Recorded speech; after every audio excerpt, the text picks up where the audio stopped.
Breaking చూస్తున్నాం. Delhi liquor scam కేసులో MLC కవిత వేసిన పిటిషన్పై కోర్టులో విచారణ ప్రారంభమైంది. సిబిఐ ప్రత్యేక కోర్టులో కవిత తరపు న్యాయవాదులు తమ వాదనలు వినిపిస్తున్నారు. ప్రస్తుతం తీహార్ జైల్లో రిమాండ్ ఖైదీగా ఉన్న కవితను విచారించేందుకు గత వారం సిబిఐ కోర్టు అనుమతి తీసుకుంది.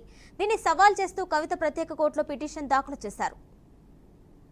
ఢిల్లీ లిక్కర్ స్కామ్ కేసులో ఎమ్మెల్సీ కవిత వేసిన పిటిషన్పై కోర్టులో విచారణ ప్రారంభమైంది. సిబిఐ ప్రత్యేక కోర్టులో కవిత తరపు న్యాయవాదులు తమ వాదనలు వినిపిస్తున్నారు. ప్రస్తుతం తీహార్ జైల్లో రిమాండ్ ఖైదీగా ఉన్న కవితను విచారించేందుకు గత వారం సిబిఐ కోర్టు అనుమతి తీసుకుంది. దీన్ని సవాల్ చేస్తూ కవిత ప్రత్యేక కోర్టులో పిటిషన్ దాఖలు చేశారు. దీనిపై మరింత సమాచారం మా ప్రతినిధి లిఖిత అందిస్తారు. లిఖిత, చెప్పండి. కవిత పిటిషన్పై ప్రత్యేక కోర్టులో సిబిఐ వాదనలు వినిపిస్తున్నట్టు తెలిసింది. దాని గురించిన అప్డేట్స్ ఇవ్వండి.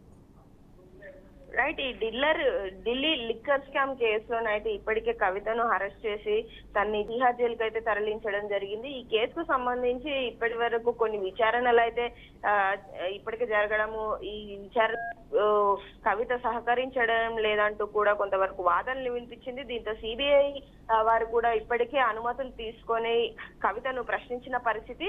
ఆమెను ప్రశ్నించిన సమయంలో వారు అడిగిన ప్రశ్నలకైతే తాను సరిగ్గా సమాధానం చెప్పలేదు, ఏమాత్రం కూడా విచారణకు తాను సహకరించడం లేదంటూ కూడా ఇప్పటికే సిబిఐ కోర్టుకు తెలపడం జరిగింది. ఈ నేపథ్యంలోనే కవిత కొద్ది రోజుల క్రితం బెయిల్ కు కూడా తాను అప్లై చేయడము, ఆ బెయిల్ పిటిషన్ ను కూడా కోర్టు కొట్టివేయడం అయితే జరిగింది. అంతేకాకుండా ఈ సిబిఐ విచారణకు సంబంధించి ఏ విషయంలో వాళ్ళు ఈ సిబిఐ విచారణ చేస్తున్నారు ఏంటి అనే విషయం పైన మరో పిటిషన్ అయితే దరఖాస్తు చేయడం అయింది.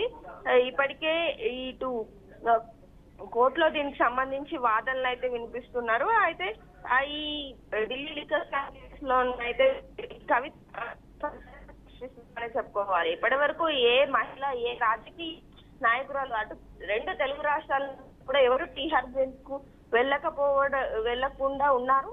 ఇందులో కూడా తను ఒక రికార్డును అయితే సృష్టించడం అయితే జరిగిందనే విషయం మనకు రీసెంట్ గానే తెలిసిన పరిస్థితి కనిపిస్తుంది. ఈ కేసులో ఎప్పటికప్పుడు కూడా చాలా వరకు ఇటు న్యాయవాదుల వాదనలు వినిపిస్తున్నారు, అటు కోర్టుకు సంబంధించిన ఇటు అధికారులు కూడా వారి యొక్క వాదనలు అయితే వినిపిస్తున్న పరిస్థితి కనిపిస్తుంది. అయితే ఈ కేసు ఏ మలుపు తిరగనుందో అనేది వేచి చూడాల్సింది.